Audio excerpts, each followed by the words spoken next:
So the latest Snowbreak chapter was pretty great. Very great delivery. I really enjoyed the story. The plot is basically, oh yeah, spoilers by the way, but the plot is basically Genghis, the AI system that rules over New Hentro, calls on the adjutant's help to purge the corruption in its AI systems. This corruption is causing black holes to appear all over New Hentro, which is, a massive problem, right? You don't want black holes appearing in your city because, you don't want to spaghettify your citizens. The Genghis AI had to call for the adjutant for help. However, because the situation it was pretty dire, the Genghis AI had to go to sleep mode in order to really slow down the corruption. But before it went to sleep mode, it created a proxy AI called Yuga, who's a cute little girl, to help guide the adjutant to do a system reboot to purify this corruption. The MC is suitable for the job because a normal human mind would be obliterated by the reboot process, since it requires the person to absorb information from a deity level AI.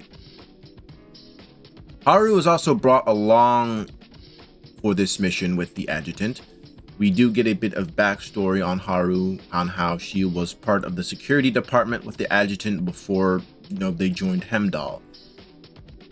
And now Haru is basically like the captain of Hemdall. So she's been with the MC for a very long time. Haru's interaction with Mia was also pretty funny, since Mia is a teasing type and Haru is very stern. So, you got like water and oil kind of mixed together, which is pretty nice. Mia is with us as well because we kind of meet her on our way to the Tower of Hanoi in New Hentro. Not to mention Mia is a resident of New Hentro, so it would make sense that not only does Mia have the intel of what's going on, but she would be a pretty good additional help with us, since she would want to protect her own city, since she is also aware of, some shit going down in the city. Anyways, the reboot process that the adjutant has to go through takes around 24 hours. However, since the location of this reboot is kind of similar to the hyperbolic time chamber in DBZ, I don't know if you guys have watched DBZ. I hope you at least watched it once. Anyways, the process is 24 hours, but it's mostly just going to be like 10 minutes in the real world. The previous person in charge of New Hentro, that big kill lady, I forgot her name. It took her like 50 years to like do that, but the MC, it'll only take him 24 hours, aka 10 minutes. So the MC is definitely suitable for the job, since they have like a very special mechanic with the Titagen, which is, special. The MC is special, okay? So the MC decides to go through with the reboot. The only requirement is a master card for the Genghis AI system, which basically gives somebody the master clearance of the Genghis AI system.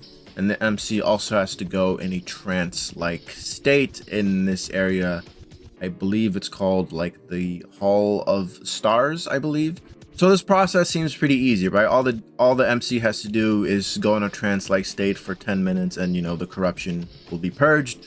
However, since that's not likely the case, the MC goes through the process and then he ends up getting attacked by a shadow being resembling Razan, that crazy bitch that attacked New Hentro a few chapters back.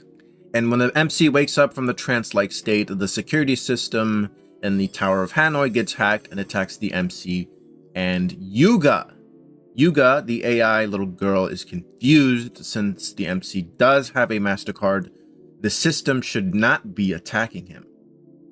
Haru, standing outside, is fighting off security bots. Mia is also helping out along as well when she steals an exosuit from the Genghis AI museum, since also becoming a manifestation is also a part of Mia's dream. Chasing your dreams is also a motif within the story as well, since Mia's dream is to become a manifestation. However, in the story, she kind of gets self-doubt about being a manifestation, but the MC kind of cheers her up since Mia is doing pretty well so far. And in order for Mia to improve, she basically has to stop worrying about what if situations, since dealing with those is not a good idea. The MC, it does give some pretty solid advice here. You shouldn't really worry about what ifs. You should be worried about the present, That way you be able to fix the situation that's ongoing in, well, the present. Haru regrets not being able to say goodbye to her parents. She does meet her parents towards the end of the story to finally say her goodbyes to her parents. Haru also gets some more character development in the story as the MC, the adjutant, tells her to treat her sword as an extension of herself instead of becoming a sword. And because of this advice, Haru has now mastered the power to, slice up space now, basically. Anyways, this corruption that the Genghis AI is going through happens because Ada, the brat, when she tried to hack Genghis a few chapters ago, that left a gate open for negative energy to accumulate in the Genghis AI system to create this being that resembles Razan. Think of it like this. You get a nasty wound on you and you decide to be a dumbass and not treat it, which could lead to an infection that basically slowly kills you. That's basically what's going on with this Genghis AI system. Ada left a nasty wound on Genghis, and Razan's negative energy is basically like the bacteria that infected the wound, which, created this nasty Xeno bitch that first resembled Razan at first. And it's also infecting the Genghis AI system. Razan did attack New Hentaro before, I think last year in the story. So the fear energy that people in New Hentaro had on her basically created this, this Xeno bitch being that wants to kill and feed off of fear.